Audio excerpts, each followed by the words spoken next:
لو أنزلنا هذا القرآن على جبل لرأيته خاشعا أنزلنا هذا القرآن على جبل لرأيته خاشعا أنزلنا هذا القرآن على جبل لرأيته خاشعا متصدعا من خشية وتلك الأمثال نضربها للناس لعلهم يتفكرون.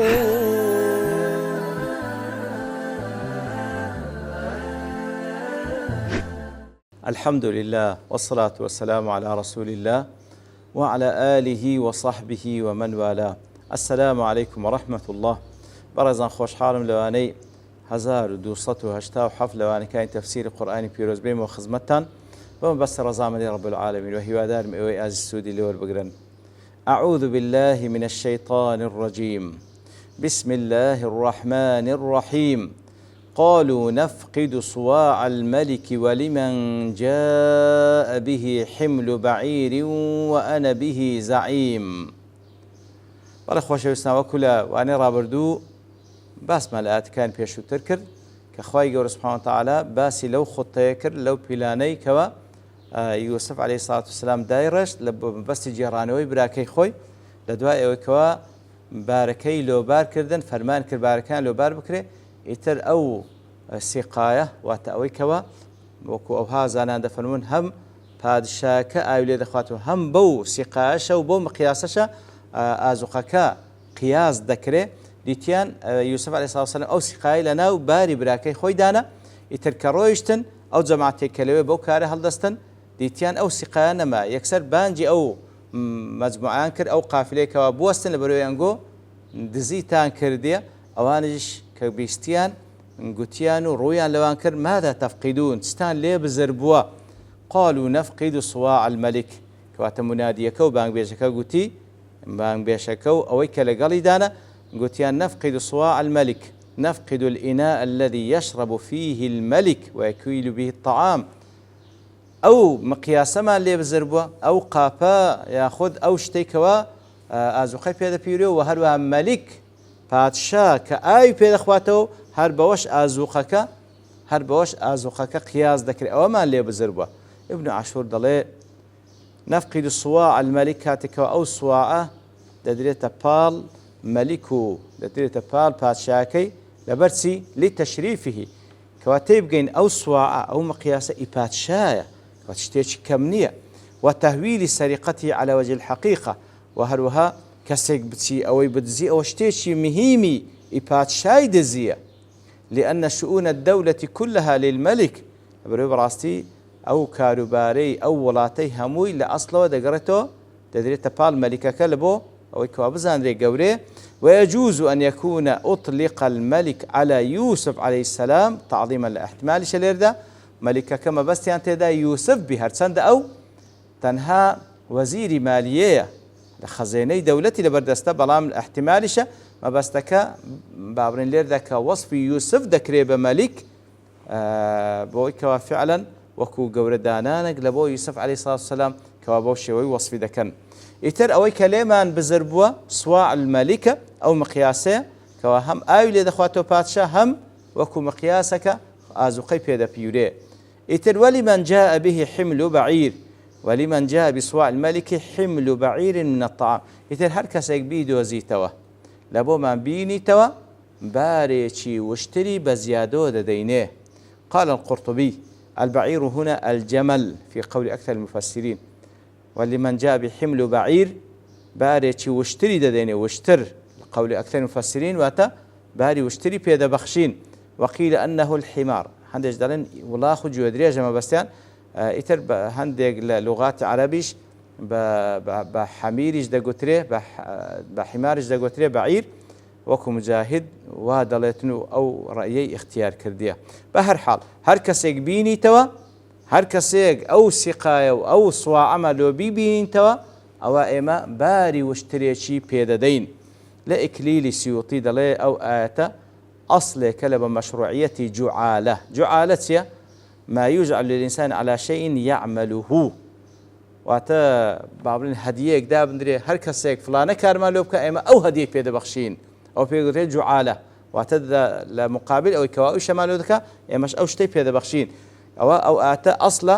لە بۆ ئەوەی کەوا جوعالە لە شەرعدا هەیە وهو أعم من الأجر والثواب ئیتر جوعالە بابڕین فراوانترە لەلایەن لوغەتەوە لە جیاتی ئەجر و ثواب بەکار بهێنرێ وشرعا التزام مال معلوم في مقابلة عمل معلوم لا على وجه الإجارة كواتا جعالة لا تعريف شرعي كأوي مالشي دياري كراو دابندري لمقابل إيش دياري كراو هر كسي أو إيش دياري كراو إما أو مالي بيدا بخشين هر كسي أو صواع عملو بيني توا أو مقياس عملو بيني توا إماش باري واشتريش بيدا بخشين كواتا أو وكو سيوطي قوتي أو آياتا يكيق لبلغ كان لسر مشروعيتي جعالة وأنا به زعيم واتم مناديك ببراكان يوسف دلي وأنا بأن أوفي من قام بذلك حمل بعير من الطعام ضامن وكافل كواتا أو كسي كوا قسان لقل دكا واتا مناديك بيان دل هر كسي لو ما بيني توا إما باري واشتريش بيدين أما بخوشم زمانت دكم كفيلم بوي كوا أوي كوا أو مقياس لو بيني توا أو صواع أو سقام لو بيني توا أو أما باري واشتريش بيدين أمن كفالة دكم أمن ضمانة دكم يتلو كل إكلين درجة براسي أو آتش أصلك لبو ضمانة كفالة لشرك وهيا أوان لو لام دادلين قالوا تالله لقد علمتم ما جئنا لنفسد في الأرض وما كنا سارقين كوات لو حالتي براكان يوسف سوين دخون با الله تعالى أنقو ساق دزانن كإما نهاتينا لنفسد في الأرض نهاتينا لخاكك ولاتك إنقو عصيان فسادي بكين وما كنا سارقين ولم نكن سارقين من قبل قط لبيشترج أما هيج دزيبان نكديا فليست السرقة من خصالنا دزي كردن لروشتي أما دانية بركاتكات كذا قالوا تالله قسم فيه معنى التعجب مما أضيف إليهم كاتا تالله أواسوين خادنك معنى التعجب جدقين دري لوي كوا دراي تبال أوان حيث أقسموا بالتاء من حروف القسم تأكل حروف قسمة كاتا بتاء قسم ديدنا بال لفظ جلالة كأنهم عجبوا من رمي بهذا الأمر كاتا تاء دائما دلي كبكار بين وكو حروف قسم لقل لفظ جلالة سوين خادنك معناه تعجبي ليدخين ريتوا معناه تعجبي ليدخين ريتوا وذلك إن المقسم عليه بالتاء يكون نادر الوقوع أو اشتكوا سوين دي دسر دخوري بتالله لسر اشتيك سوين دخوري ويكوا أو اشتيكي زور دقمن روددا لأن الشيء المتعجب منه لا يكثر وقوع أو اشتكوا زي سر صرمابي كم وروبدا ومن ثم قل استعمال التاء مع اسم الجلالة لأن القسم باسم الجلالة أقوى القسم طبعا سوين خادم بنابي بلفظ جلالة بلفظ الله تعالى بهسترين سوين ده بهسترين قسمة وبالتايبتش كأجر تاء إلى قلبك كان بهندري أو لبو تعجبة لبو تعجبة إتروان بكار هناني تاء أكل قل لفظ جلالة سوين دخون كماني تعجبي تدا لو تومتك أنجو ديد نبال إيما زمخ شريد الله استشهدوا بعلمهم على براءة أنفسهم كواتلير داوان استشهاد ده كان شاهدي دينه بوي كوان بخوان باش دزانن كوا بهيش شويك إما دزيناكن بركو بريء لما عرفوا منهم في كرتي مجيئهم عفوا استشهدوا بعلمهم واتبع علمي أوان استشهاد كان قالوا تالله لقد علمتم واتا استشهاد بعلمي وان دكن كواتا سوين بالله تعالى أنجو باش دزانن كدو زار أما هاتين لا إيوه كالاشتواء لإيما ناوشيتوا كواتا استشهاد بعلمي وان دكن لسر خويان كواتا نقول بخوتان شاهد إيما كسانيشين دورين لو تومتو لو كاديت بالملكات إذا كما دو زار هاتين لا إنجو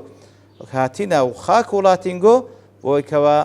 إما بريئين دورين لو تومتي كوا دەدرێتە پاڵمە كرد البضاعة التي جعلت في رحالهم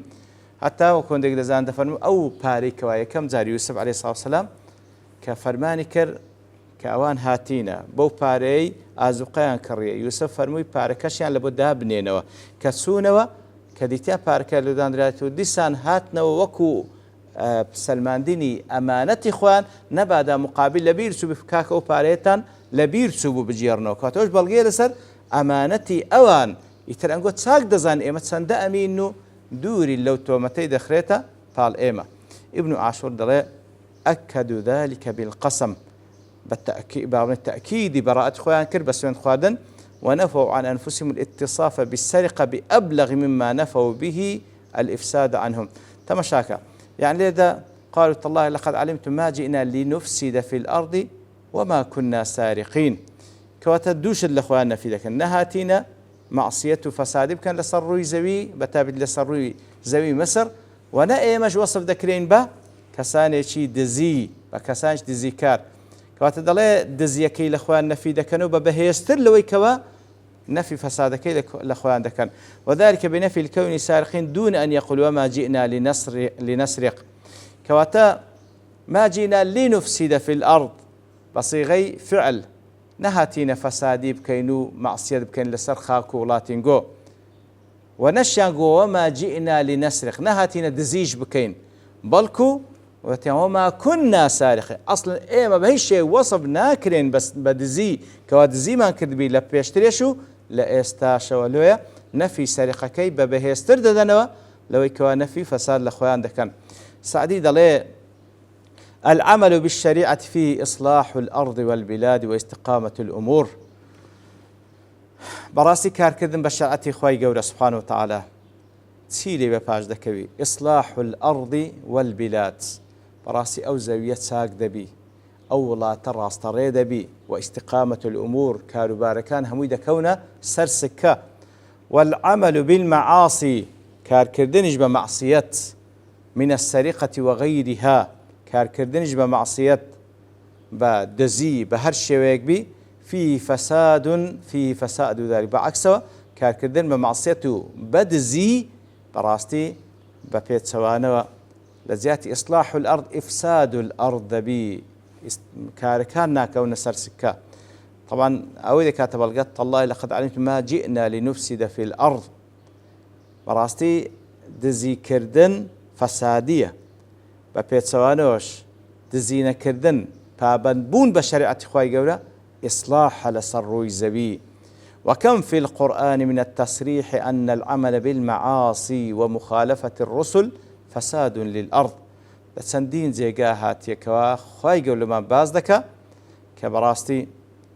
أنزام داني معصيته مخالفة كردني بيغمبران عليه الصلاة والسلام نتيجة كي فسادي لسروي زبي برفاد بي وبيتسوانوش ومتابعة الرسل هو الصلاح المطلق صلاح الدنيا والآخرة وشوين كوتني بيغمبرانيش عليه الصلاة والسلام صلاح تاچي بدواداده تاچي دنيا وآخرة تاچي دين دنياي بدواداده قالوا فما جزاؤه إن كنتم كاذبين كاتك واوان كأوتو متى خسترا بالي كوادزيتان كدي أوانيش بهمو الشيوك نفي أو دزيان لخوان كردوا يتل مقابل دا أواني كوا اتهامي أوان دا كان بزي قوتيان فما جزاء إن كنتم كاذبين واتمناديكو أوي لقلي دابون قوتيان فما عقوبة سارق الصواع إن كنتم كاذبين في تبرئة أنفسكم باشا كاتك أنقود تبرئة خوتان دا كان إيما اتهامي نقود دا كان أنقوش تبرئة خوتان دا كان كوا إيما واما نكردية وأوشتما نبردية باشا سزاكي تسيا أجر لو تبرئة كردني خوتان كوادلين إيما وما نكردية دروتان كرد ووجدنا الصواع في رحالكم ببيت سوانو أو صواع أو اشتمان لناو باركان نقوديتو جزاك تسيا أجر شتيتشي وابو جزاك تسيا أجر لو باساو هنانو لبو خوتان وتبرئة خوتان أنقو دروتان كردو ببيت سوانوش بفعلي كقراين لناو باركينغو أوش تمام بينيو سزاكي سيا دانيو بخويان سزاك دابنين تا وكو دواتري ئەو سزایە کە ئەگەر دیتراوە لە لای ئەوان شمەکەکە لەسەر خۆیان و بە شاهدی خۆیان لەسەریان جێبەجێ بکرێ وەکو لە ئاتەکانی دواتر خوای گەورە ئەو بابەتەی لۆمان ڕوون کردیتەوە. وصلى الله وسلم على نبينا محمد وعلى آله وصحبه أجمعين وآخر دعوانا الحمد لله رب العالمين. لو أنزلنا هذا القرآن على جبل لرأيته خاشعا أنزلنا هذا القرآن على جبل لرأيته خاشعا أنزلنا هذا القرآن على جبل لرأيته خاشعا متصدعا من خشية الله. وتلك الأمثال نضربها للناس لعلهم يتفكرون.